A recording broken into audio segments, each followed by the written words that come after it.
श्री त्रिलोक चंद छाबड़ा।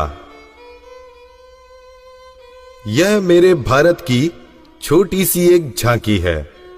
अभी तो जमीन में नींव भरी है, शीश महल तो बाकी है। मिशन आर्थिक आजादी के जनक श्री त्रिलोक चंद छाबड़ा जी का जन्म सन 1957 में राजस्थान के अजमेर जिले के एक छोटे से गांव नानसी में हुआ। पिता मोहनलाल जी गांव में एक छोटा सा जनरल स्टोर चलाते थे। माता धापू देवी गृहिणी थी। 6 भाई बहनों में से श्री टी.सी. छाबड़ा जी तीसरे नंबर के पुत्र हैं। अपनी प्रारंभिक शिक्षा इन्होंने अपने गांव में और उच्च शिक्षा जयपुर में पूरी की। विलक्षण प्रतिभा के धनी श्री त्रिलोक चंद छाबड़ा जी सफल व्यवसायी के साथ साथ एक संगीतकार, गीतकार, लेखक और एक अच्छे वक्ता भी हैं। मेरी शादी बचपन में जल्दी हो गई थी और 77 में हुई और बहुत ही सरल और स्वभाव के और अच्छे स्वभाव के मुझे मेरा हस्बैंड मिले। हम एक भिलवाड़ा आए और फिर 2000 में ये जो सिस्टम है आरसीएम चालू किया। आई वॉज 18 ईयर्स जब आरसीएम की शुरुआत हुई और हमारे सामने ये सब चीज़ें हो रही थी जब हम एजुकेशन में थे और हमारे पापा ने बिजनेस स्टार्ट किया था और वो शुरू से बहुत ही सिंपल पर्सन रहे, तो उनका जो स्टाइल ऑफ बिजनेस था वो भी बहुत सिंपल था। But at the same time वो ये जो उनका एक प्रिंसिपल है कि things should be in a very organised manner. Trilok Chand Chhabra ji को मैं लगभग पिछले 27 सालों से जानता हूं और उनके सानिध्य में मैंने काम भी किया है। छाबड़ा जी की जो सबसे पहली क्वालिटी है कि या तो लोगों पे जिन लोगों पे भी जो विश्वास करते हैं उन लोगों पर पूरा बिलीव करते हैं, और दूसरे उनकी जो क्वालिटी है कि वो किसी काम को करने की जब ठान लेते हैं तो उस काम को किसी भी हालात में उसको पूरा करते हैं। जब ये चालू किया था आरसीएम, उससे कुछ समय पहले कुछ सिस्टम यहाँ हिंदुस्तान में चलते थे जो जानकारी में आए, तो एक दिमाग में पता नहीं एकदम विचार से आया कि ये तो बड़ा सुंदर सिस्टम है। अगर हम इसमें नॉर्मल प्रोडक्ट जो हमारे रोज़ उपयोग होते हैं वैसे प्रोडक्ट लाकर अगर करें तो ये तो देश के लिए बहुत अच्छा सिस्टम है, बहुत सारे लोगों को इसका लाभ मिल सकता है। और उसके बाद एक ऐसा विचार जो अंदर पैदा हुआ तो उस विचार ने मुझे कभी रुकने ही नहीं दिया। टी.सी. छाबड़ा जी को मैं पिछले 25 सालों से जानता हूं और उनके सानिध्य में मैंने काम भी किया हुआ है। टी.सी. छाबड़ा जी की सबसे बड़ी क्वालिटी है उनके लिए काम होता है। काम छोटा और बड़ा नहीं होता, वो हर काम को उतनी ही सीरियसनेस से करते हैं, चाहे वो काम छोटा हो चाहे बड़ा हो।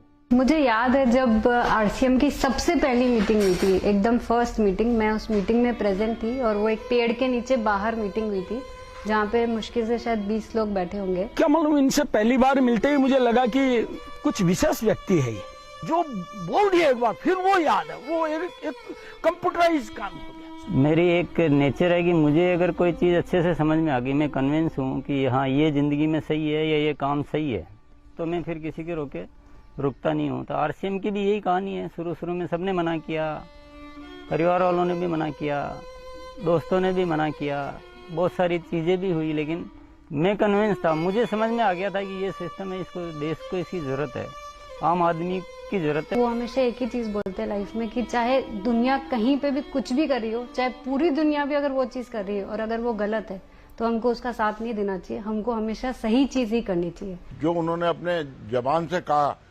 उसको उन्होंने पूरा किया। जबान के सच्चे ये उनमें मानता है। एमएलएम के नाम पर ज़्यादातर कंपनियां कुछ महंगे प्रोडक्ट लाती है उसमें और ज़्यादा कुछ उसमें से बांटने की कोशिश करती है, और हम आरसीएम में ऐसे क्यों प्रोडक्ट लाते हैं जो बहुत कम रेट में होते हैं। बहुत ज़्यादा इधर कुछ चीज़ों को हाई फाई करना या कुछ बहुत ज़्यादा हर कहीं खर्च कर देना, तो मेरे को कुछ महंगी चीज़ खरीदना पसंद नहीं है लाइफ में।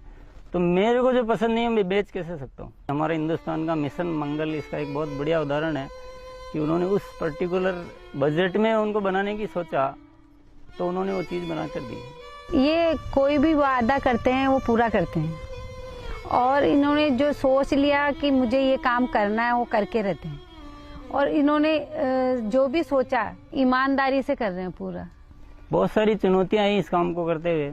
बहुत सारे लोगों ने साथ निभाने का वादा किया, साथ चले, काम को आगे बढ़ाया, फिर उनके मन में पता नहीं क्या लालच आया तो उन्होंने पूरा बाहर जाकर एक नई कंपनी शुरुआत की और पूरा आरसीएम पर अटैक करना चाहा और आरसीएम के सारे लोगों को, सारे सिस्टम को तोड़ने की एक बार नहीं कई बार बार ऐसे प्रयास हुए कि जब ऐसी घटना हुई है तब आरसीएम में बड़े निर्णय हुए हैं। जो सामान्य गति से चल रहा था उसमें एक मजबूती आई, एक बड़े निर्णय लेने की ताकत आई कि अब तो इसको करके ही रहना है। वो बहुत कम बोलते हैं और बोलते हैं वो एकदम सत्य और सीमित मात्रा में। डायरेक्ट सेलिंग सिस्टम में एक बहुत बड़ी बात सीखने को मिली कि लोगों को कभी भी आप ओवर कमिटमेंट मत करो। 2011 में जो हमारे साथ में ये गवर्नमेंट का हुआ, उसमें बहुत अलग हमारे पर इफेक्ट हुआ इस चीज का कि ये भी होता है क्या लाइफ में ऐसा। और वो ये जो एक फेज था वो बिल्कुल बहुत कठिनाई का दौर था, बहुत खराब स्थिति से हमें गुजरना पड़ा। मेरे परिवार पर संकट आए और परिवार से ज़्यादा जो हमारे जो टीम है, हमारे जो इतना बड़ा हिंदुस्तान में परिवार बन चुका था, उसको सबको दिक्कतें आई। लेकिन एक मन में विश्वास था कि आखिर जो सत्य हो तो सामने आएगा। ऐसा ट्रैजिक पीरियड आया था कि पूरी दुनिया ने ही बोल सकते साथ छोड़ दिया। इनफैक्ट जो एकदम अपने बोलने के लिए होते हैं उन लोगों ने भी साथ छोड़ दिया। लेकिन पापा की वो जो हिम्मत थी, और जब भी हमने उसके बाद या उस दौरान जब भी हमको मौका मिला उनसे बात करने का, उन्होंने एक ही चीज बस हमको बोली थी कि सब कुछ ठीक होगा क्योंकि हमने कुछ गलत नहीं किया किसी के साथ। हमारे जो आरसीएम परिवार है उनका इतना विश्वास था कि उन्होंने 1 साल इंतजार किया और पूरा डटे रहे। और जब उनका इतना विश्वास था तो उस विश्वास में इतनी ताकत आ गई और ये सब चीज़ें, जो भी संकट का समय था वो निकला और अब सब चीज़ें धीरे धीरे अच्छी हो रही है। ऐसे साथी मुझे इस सिस्टम की वजह से मिले। आज इतनी बड़ी सेना कह सकते हैं, इतना बड़ा परिवार कह सकते हैं देश के कोने कोने में, और उसमें इतने जो संस्कार बने हैं, ये हमारे लिए एक बहुत खुशी की बात है। इतना बड़ा व्यापार उद्योग धंधा होने के बावजूद, इतनी बड़ा साम्राज्य होने के बाद भी उनमें तनिक भर भी अहंकार या पैसा होने का घमंड दिखलाई नहीं देता है। ये उनकी सादगी और उनकी महानता को दर्शाता है। लॉ की एक क्वालिटी सबसे अच्छी लगती है कि वो आज इतना बड़ा बिजनेस करने के बावजूद भी वो इतने डाउन टू अर्थ है कि किसी को भी विश्वास नहीं होता जब मैं उन्हें उनकी बातें, उनके किस्से सुनाती हूँ। एक छोटी सी बात ले लीजिए, अगर हम जब भी खाना खाते हैं हम डाइनिंग टेबल में बैठ के खाते हैं, पर वो आज भी प्रेफर करते हैं कि हम जमीन पे उनके साथ बैठ के उनके साथ भोजन करें। त्रिलोकचंद जी छाबड़ा एक व्यक्ति नहीं, आंदोलन है। उनके जीवन में उन्होंने बहुत संघर्ष तो किया ही है, लेकिन सबसे बड़ी बात उनमें है सादगी और सच्चाई। आरसीएम की शुरुआत से ही मैं काम कर रहा हूं, और जब आरसीएम बिजनेस की शुरुआत हुई थी तो टीसी छाबड़ा जी की एक सोच थी कि दुनिया में जो कंपनियां आती है मल्टी लेवल मार्केटिंग में, वो बड़ी बड़ी और महंगे महंगे प्रोडक्ट लेकर आती है। और टीसी छाबड़ा जी की सोच थी कि मैं एक ऐसी कंपनी की स्थापना करूं जो इस तरह के प्रोडक्ट बनाए जो इंडियन रेट में हो, इंडियन कल्चर में हो, इंडियन मेंटालिटी को सूट करते हो, और आम आदमी उस बिजनेस को कर सके, आम आदमी अपने जीवन को बदल सके। 2016 में इसकी गाइडलाइन जारी की गई भारत सरकार द्वारा।